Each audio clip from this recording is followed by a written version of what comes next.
Le courage, c'est cette vertu, comme le disait Winston Churchill, qui garantit toutes les autres. Et au fond, le courage, c'est l'indispensable nécessité de regarder la vérité en face, de ne pas se mentir, de dire la vérité au peuple, comme Churchill, encore lui, ou De Gaulle l'ont fait au printemps 1940. C'est cela, c'est évidemment avoir des convictions et les porter jusqu'au bout, sans être au fond marqué, entravé par les difficultés.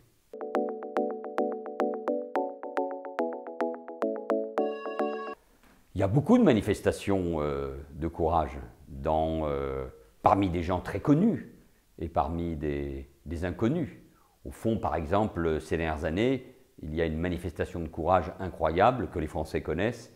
C'est celle de ce colonel de gendarmerie, le colonel Beltrame, qui a pris la place d'un otage dans le sud de la France. Il en est mort.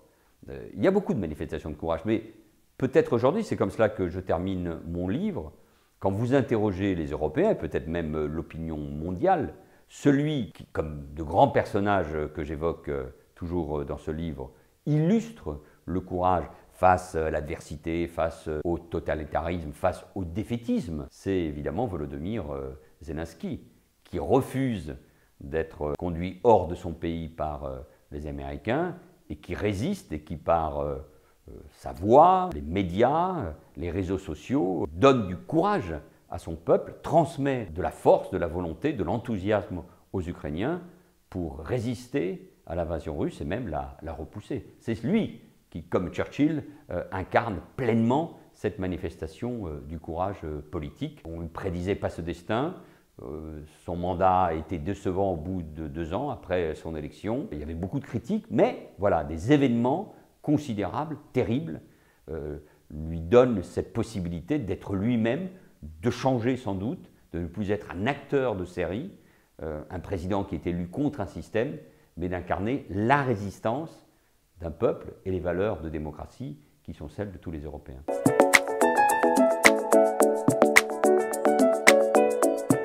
Il y a beaucoup de traits de courage, c'est la conviction, c'est la hauteur de vue morale, c'est le courage physique. J'évoque Jean Moulin qui se coupe, tranche la gorge avec un tesson de verre, de bouteille, parce qu'il ne veut pas signer un document que les Allemands lui demandent pour accuser, alors que c'est la Wehrmacht qui a commis des crimes atroces dans un village, il veut accuser une unité de tirailleurs sénégalais. J'aime aussi le courage intellectuel, le courage au fond d'une certaine manière des victimes. J'évoque ce théologien protestant qui affronte Calvin, Sébastien Castillon, à travers une très belle biographie de Stefan Zweig, qui perd son combat contre Calvin, mais dont le message de modération, de profond humanisme, parce qu'il n'a pas accepté qu'on brûle un hérétique, servait sur une place de Genève, est un message qui traverse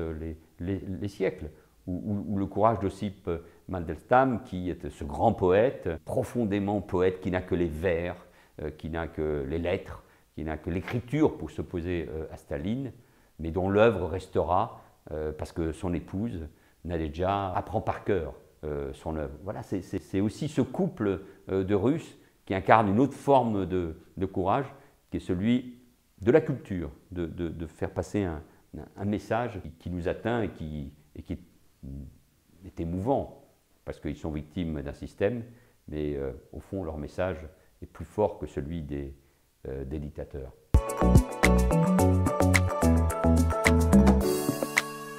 Il y en a beaucoup.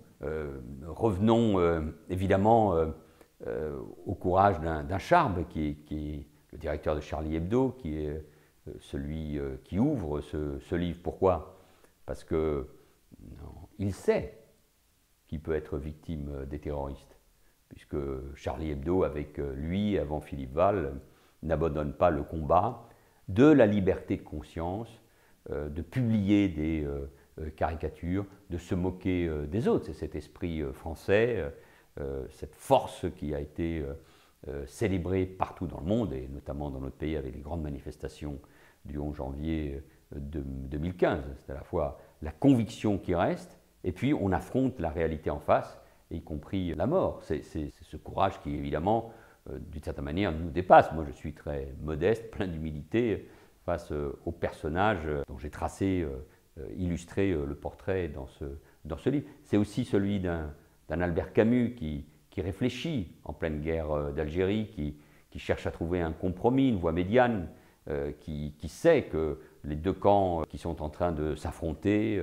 les indépendantistes algériens, ceux qui ne veulent pas se séparer de la France, ces attentats qui font beaucoup de victimes, et on sent au fur et à mesure qu'il est pris dans cet étau, et pourtant il garde cet humanisme, c'est cette liberté aussi de réflexion. Donc il y a mille courages, celui de l'épreuve physique, celui de l'intellectuel qui se bat, celui du journaliste qui refuse de plier. Et au fond, dans notre époque ô combien trouble, ce sont des exemples et ce sont des valeurs qu'ils incarnent qui, je crois, sont plus que jamais d'actualité.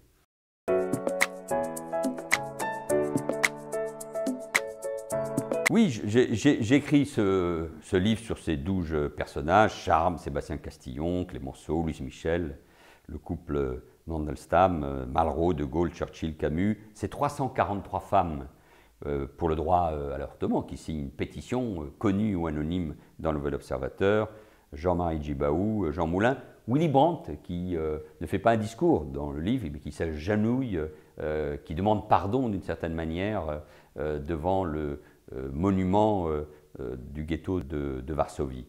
Donc j'ai voulu, à travers ces destins, ces personnes illustres et admirables, proposer une réflexion sur le courage, mais aussi une réflexion contre le fanatisme, contre la violence, qui font part malheureusement de l'humanité depuis la nuit de temps. Et alors que nos valeurs européennes sont menacées, qui faisons toujours face à la violence aveugle et au terrorisme, eh bien j'ai considéré que le courage de ceux qui nous ont précédés, à part Volodymyr Zelensky qui est toujours là, ce courage, il faut le transmettre et il est plus que jamais nécessaire. J'ai pris du temps et aussi beaucoup de plaisir à écrire ce livre, parce que je suis passionné d'histoire, mais précisément, revenant aussi sur un de mes exemples, Georges Clémenceau et celui de 1917, que nous avons toujours besoin d'hommes et de femmes capables de nous transcender, cette espèce d'étincelle qui tout à coup